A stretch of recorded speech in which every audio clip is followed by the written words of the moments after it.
SAVF is die ontwikkelaar van 380 nuwe wooneenhede en 'n gesondheidssentrum by die Oogaftree Landgoed in Mokgopong, Limpopo. Hier word 'n Bosveld aftree leefstyl geskep waar natuur die mens en gesondheidsorg integreer. Nou, ons praat meestal oor die begroting vanoggend. Ek gereken om net so die ding in konteks te stel om vir julle te wys wat gaan aan, wat is besig om te gebeur in die wêreldse ekonomie, die plaaslike ekonomie, hoe lyk die begrotingssyfers en dies meer. So die heel eerste tabel wat ek vir julle wil wys, kyk net hierna.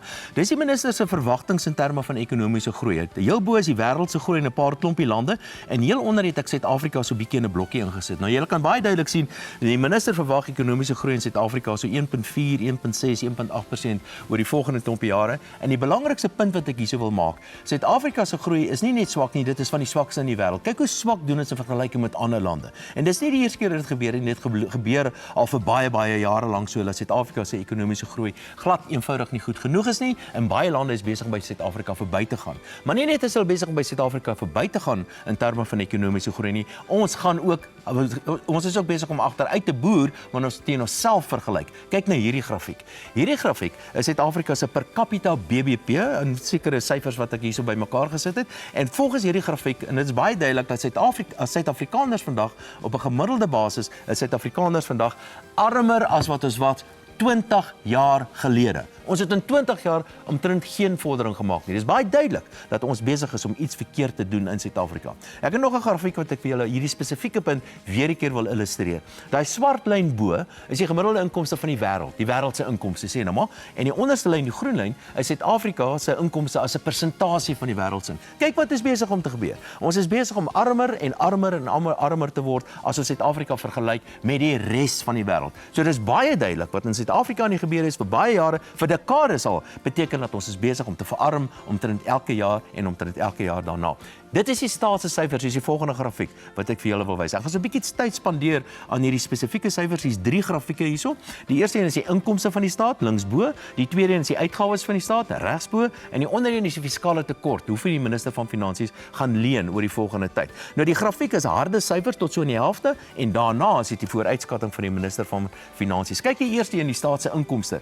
Die laaste klompie jaar was daar 'n geweldige toename in die staat se inkomste as 'n persentasie van die ekonomie. Die hoofrede hier het te doen met SARS wat baie aggressief is en elke druppel bloed uit die ekonomie uitforceer. Maar vir die volgende klompie jare verwag die minister om hierdie syfer basies onveranderd te laat. Die tweede een aan die regterkant, kan mens sien, die staat se uitgawes het die afgelope tyd baie gestyg. Klompie redes daarvoor, hoofsaaklik te doen die rentekomponent op staatsskuld. Die onderste ene, dis die fiskale tekort van die minister van Finansies. Dit is nogal 'n belangrike syfer en dit sê maar net hoeveel die minister gaan leen. Dit is op 'n die tekort het groter en groter geword die afgelope tyd. Onthou dis 'n minussyfer en nou verwag die minister dat die fiskale tekort ietwat gaan verbeter oor die volgende klompie jare. En ek dink dan nogal ek glo dit, want dit lyk my die fiskale rekening is besig om gestabiliseer te word, maar dis 'n geweldige groot fiskale tekort en dit lei daartoe dat die skuldvlakke natuurlik baie toeneem. Maar kyk na hierdie grafiek en dis iets wat ek graag vir julle wil wys. Hier's 2 tabelle hierso.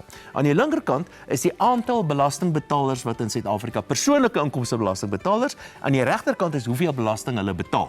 Nou heel bo aan die linkerkant, kyk as daar staan 1,88%. Heel bo is so 'n dun lyntjie, so goue lyntjie. Dit is daai 1,88% van die belastingbetalers in Suid-Afrika wat, kyk aan die regterkant, 33% van die persoonlike inkomstebelasting betaal.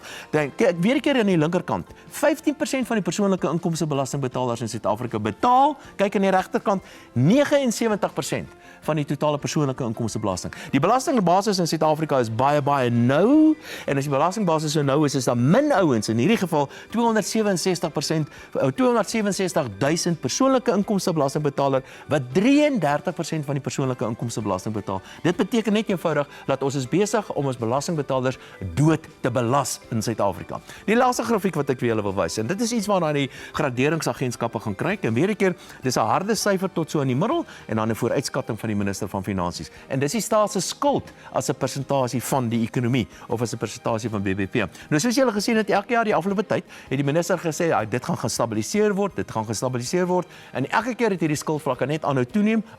Maar ek dink hierdie jaar het ons wel 'n draaipunt bereik en van nou is dink ek wel die skuldvlakke gaan begin daal. Maar ons hoop ons gaan dit laat ons dit inderdaad aan regkry, dat die skuldvlakke verder gaan daal van nou af, want die rentekomponent is besig om ons heeltemal dood te maak. So dit is 'n kortlikse net 'n opsomming van wat in die staat se finansies aan die gebeur is.